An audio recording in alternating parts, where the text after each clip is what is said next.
미국 실버뉴스는 라이프트리 CBD 오일이 함께합니다.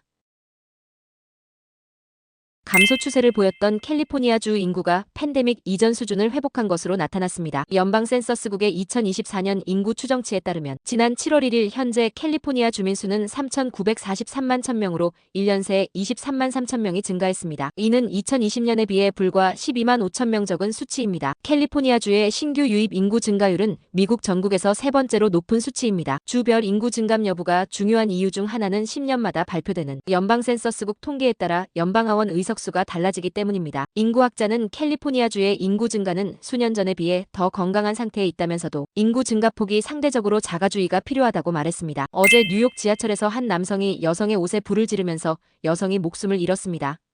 경찰은 사건 발생 약 8시간 만에 맨하튼 또 다른 지하철역에서 용의자를 체포했습니다. 뉴욕 경찰은 어제 오전 7시 30분쯤 브루클린 지역의 역사에 정차한 지하철 안에서 사건이 발생했다고 밝혔습니다. 경찰은 용의자가 아무 말도 하지 않고 여성에게 다가가 라이터로 옷에 불을 붙였고 여성은 단 몇 초 만에 불길에 휩싸였다고 밝혔습니다. 경찰은 피해 여성이 공격이 시작됐을 때 움직임을 보이지 않았다면서 공격 당시 잠들어 있었던 것으로 보인다고 전했습니다. 감시 카메라 영상에는 용의자가 범행 이후 지하철역 벤치에 앉아 여성이 불타고 경찰이 대응하는 모습을 지켜보는 장면이 담겼습니다. 경찰은 용의자가 과테말라에서 온 이민자라는 말 외엔 용의자 신원을 공개하진 않았습니다. 조 바이든 행정부가 올해 기록적인 이민자 추방을 실시한 것으로 나타났습니다. 연방 이민세관단 속국이 발표한 2024 회계연도 연례 보고서에 따르면 바이든 정부는 2023년 10월부터 2024년 9월 말까지 올 회계연도 동안 총 27만 1,484명의 이민자들을 총 192개국으로 추방한 것으로 집계됐습니다. 이는 지난 2014년 버락 오바마 행정부에서 총 31만 6천 명이 추방된 후 가장 많은 수치입니다. 또 비구금 명단에 등록된 불법 이민자 수도 760만 명으로 전년도보다 24.6% 증가했습니다. 비구금 명단에는 최종 추방 명령을 받았거나 추방 절차를 진행 중이지만 구금되지 않은 불법 이민자들이 포함됩니다. 이와 함께 트럼프 당선인이 더욱 강력한 이민 정책을 예고하고 있어 내년 1월 출범하는 트럼프 2기 행정부에서는 추방되는 이민자 수가 더욱 늘어날 것으로 예상됩니다. 미국인들은 이민 문화 확대에 대해 긍정적으로 생각하는 것으로 나타났습니다. 퓨리서치 센터가 9,201명을 대상으로 실시한 여론조사에 따르면 응답자 76%가 이민자 숫자를 현 수준으로 유지하거나 늘려야 한다고 대답했습니다. 응답자의 46%는 현재의 이민자 규모를 유지해야 한다고 대답했고 30%는 더 늘려야 한다는 반응을 보였습니다. 인종별로는 아시아계 응답자의 46%가 이민 확대안에 찬성해 가장 높은 비율을 보였습니다. 반면 백인 응답자의 27%만이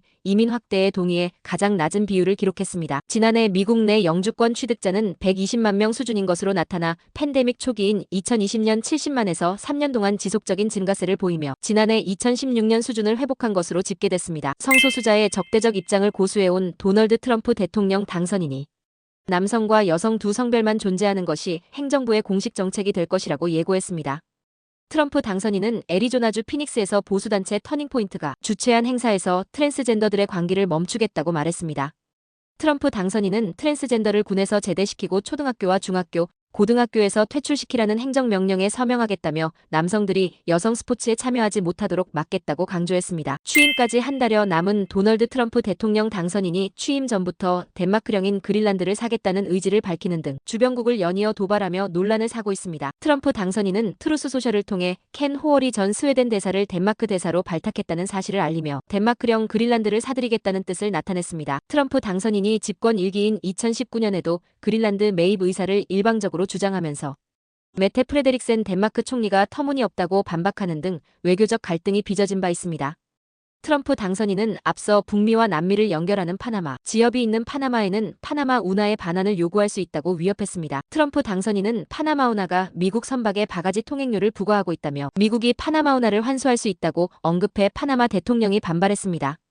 이와 관련 블룸버그 통신은 트럼프 2기 행정부가 가져올 것들에 대한 예고편이라며 트럼프 당선인은 1기 때와 같은 미국 우선주의를 밀어붙일 것이라고 분석했습니다. 한국뉴스입니다. 공천 개입 의혹을 수사하고 있는 검찰이 이른바 명태균 씨의 황금폰에서 윤석열 대통령의 공천 개입 정황이 담긴 통화 녹음 파일을 확보한 것으로 알려졌습니다. 검찰이 최근 명태균 씨의 휴대폰 세대와 USB 한 개를 포렌식해 2분 30초 분량의 이 통화 녹음 원본 파일을 확보했습니다.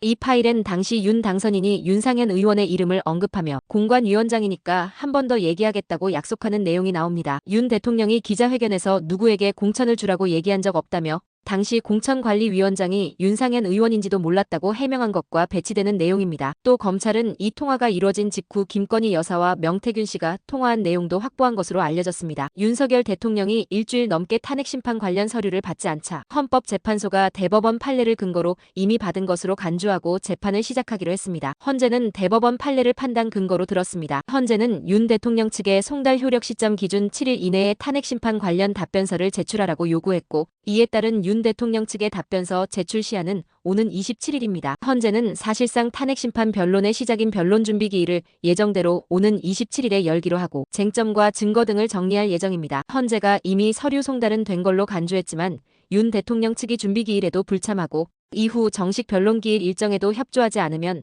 탄핵 심판 과정이 예상보다 길어질 수 있다는 전망도 나오고 있습니다. 끝으로 날씨입니다. 남부 캘리포니아 오늘도 서늘한 날씨 이어지겠습니다. LA와 오렌지 카운티는 낮 최고 기온은 69도, 밤 최저 기온은 50도 예상됩니다. 밸리와 인랜드 엠파이어 지역 낮 최고 기온은 72도, 밤 최저 기온은 51도 전망됩니다. 해안가 지역은 낮 최고 기온 63도, 밤 최저 기온 53도 예상됩니다. 산간 지역 낮 최고 기온은 60도, 밤 최저 기온은 30도, 사막 지역은 낮 최고 기온은 72도, 밤 최저 기온은 38도 전망됩니다. 오늘의 뉴스 읽어드렸습니다.